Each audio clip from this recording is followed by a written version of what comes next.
Temple news में किन कर्मचारियों को मिलती है ग्रेच्युटी, कब और कितना मिलता है पैसा, भारत सरकार के क्या हैं ग्रेच्युटी के नियम। जी हां दोस्तों, आज इसी महत्वपूर्ण टॉपिक के बारे में इस वीडियो में चर्चा की जाएगी। वीडियो को आप लास्ट तक जरूर देखें।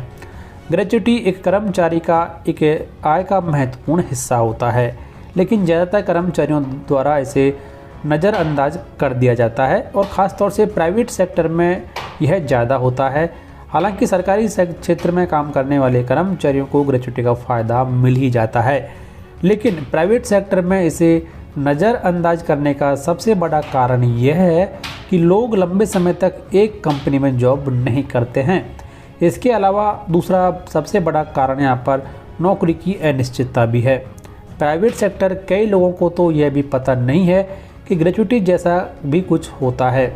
भारत में ग्रेच्युटी के नियम क्या हैं, ग्रेच्युटी की गणना कैसे की जाती है, ऐसे कई सवालों का जवाब आपको आज इस वीडियो में मिलने वाला है, तो वीडियो को आप लास्ट तक जरूर देखें। तो सबसे पहले जान लेते हैं कि ग्रेच्युटी क्या होती है।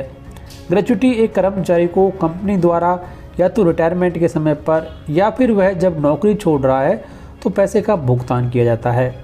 यह कर्मचारी को तब दिया जाता है जब वह कम से कम 5 साल की सर्विस पूरी कर लेता है।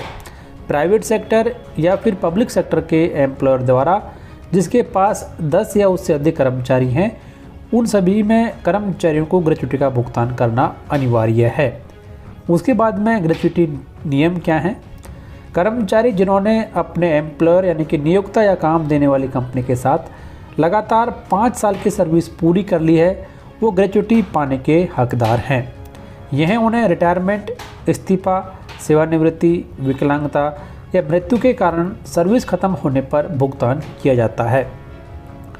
ग्रेच्युटी अधिनियम 2017 में अधिनियमित किया गया था कि यह अधिनियम सभी प्रतिष्ठानों, दुकानों, खानों, कारखानों, कंपनियों आदि पर लागू होता है।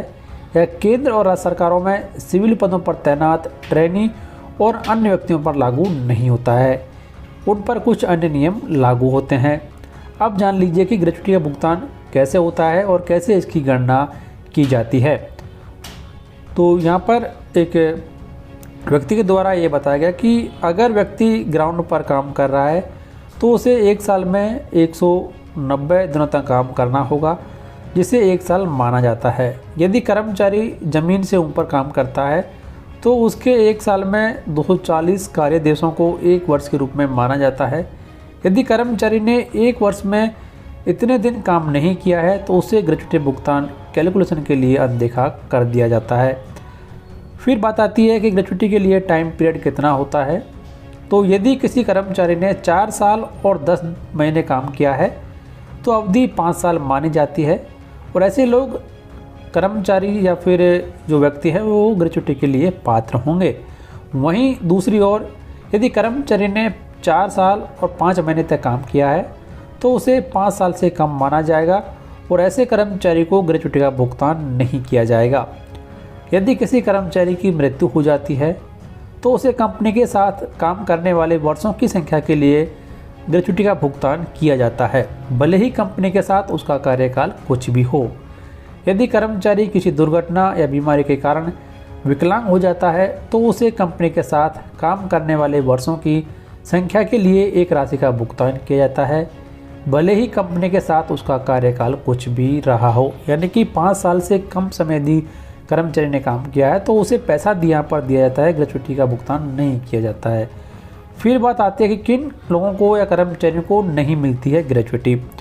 ऐसे कर्मचारियों को ग्रेच्युटी नहीं मिलती है जो किसी दंगा या हिंसा जैसी अवैध गतिविधियों या नैतिक रूप से गलत कार्यों में इन्वॉल्व हैं या फिर उन्हें किसी कारण से नौकरी से बर्खास्त कर दिया गया है। ऐसे कर्मचारियों को ग्रेच्युटी का भुगतान नहीं किया जाता है। अब जान लीजिए भारत में कैसे होता है ग्रेच्युटी की कैलकुलेशन। तो भारत में ग्रेच्युटी कैलकुलेशन का फॉर्मूला वेतन और सेवा के वर्षों की संख्या पर आधारित है। वेतनभोगी कर्मचारियों के लिए कानून कहता है कि सर्विस के हर पूर्ण वर्ष के लिए मासिक वेतन के 15 दिनों के बराबर ग्रेच्युटी कर्मचारी को मिलनी चाहिए। अब जान लीजिए ग्रेच्युटी कैलकुलेशन का फॉर्मूला क्या है इसके बारे में। तो ग्रेच्युटी फॉर्मूले की बात करें तो यह कुछ इस प्रकार है।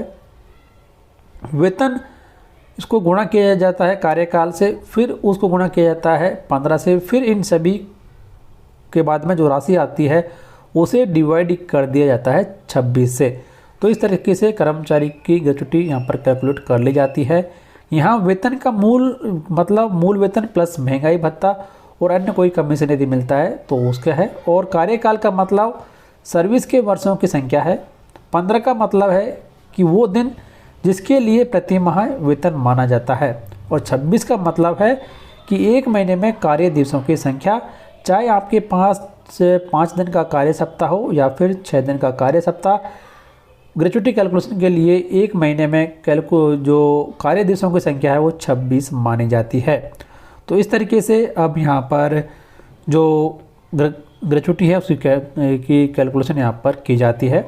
तो कैसे मिलती है ग्रेच्युटी ये भी जान लीजिए, और कब मिलती है ग्रेच्युटी। तो नियमानुसार एम्प्लॉयर द्वारा एम्प्लॉय को ग्रेच्युटी देने की तारीख से 30 दिनों के भीतर ग्रेच्युटी का भुगतान करना होगा। यदि 30 दिनों के भीतर इसका भुगतान नहीं किया जाता है तो कंपनी को पात्रता की डेट से वास्तविक भुगतान की तारीख तक साधारण ब्याज का भुगतान करना होगा। ग्रेच्युटी का भुगतान नगद, चेक खाते में या डिमांड ड्राफ्ट के रूप में किया जा सकता है। और केंद्र सरकार के द्वारा जो नए नियम यहाँ पर जारी किए गए हैं उन नियमों के अनुसार एक कर्मचारी को अधिकतम 20 लाख रुपए तक की ग्रेच्युटी का भुगतान किया जा सकता है। तो इस तरीके से ग्रेच्युटी से जुड़े हुए कुछ महत्वपूर्ण मुद्दों के बारे में आपको इस वीडियो में जानकारी मिली होगी। कुछ डाउट है तो कमेंट बॉक्स में लिखकर जरूर बताएं। इस वीडियो को अधिक से अधिक लाइक करें, चैनल को सब्सक्राइब और बेल आइकन प्रेस कर लें हर एक यूजफुल अपडेट सबसे पहले देखने के लिए।